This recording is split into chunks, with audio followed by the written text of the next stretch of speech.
calm, predictable leash handling is going to set both you and your dog up for success. Your dog is going to understand more about what it looks and feels like to walk with you on a loose leash.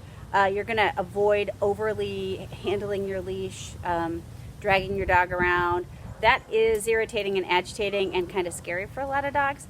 So ultimately our goal is that they're more responsible for walking next to us, keeping the leash loose, and that's the skill we're ultimately building.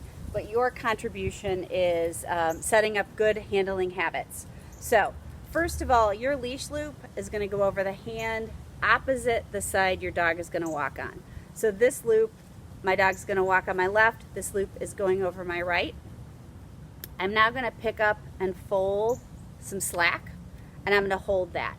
So I've got this over my wrist, and I'm actually clutching this much leash. This is helpful, particularly where we live. If I hit an icy patch, if something is slippery, and I start to go, and this goes, I'm still connected here. So this double point of connection is useful. The amount of leash I have collected in my hand totally depends on the height of your dog. So you're going to have more collected up here, more kind of extra if your dog is tall, and less if your dog is smaller.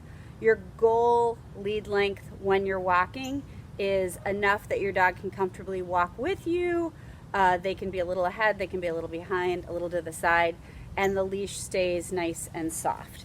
So I'm going to go ahead and get Gobs here. So at this length, at this length, we have quite a bit of slack. So if we move, we're moving together and I'm not overly controlling her with the leash. If she needs to go potty, I drop this slack, hold the end, so I've still got wrist and hand, and now she has a lot of room to figure out where she wants to go. I only do that if it's safe, there's not a lot of things happening, right? I don't want to get caught unaware. Then I go back to my leash length. So this leash hand now kind of goes to my core and it stays there. If you feel the need to have a second hand on the leash, totally fine.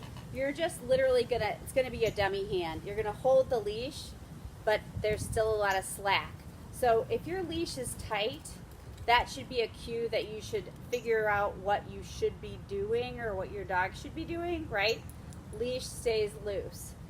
Here's the caveat. If I need to get out of a situation, I am going to put my hand up here and bring it down to basically the end where it attaches to the harness, and we're going to move. Come on, Bob.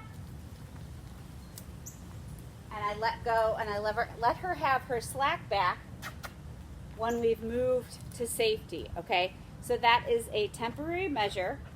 2 ways to do it. Start here, go low, or grab low and move. And if you have a dog who's going to be worried about being on a short leash and being pulled a bit, you're just going to praise, good job, let's go! So they can move with you quickly, but not be upset about it.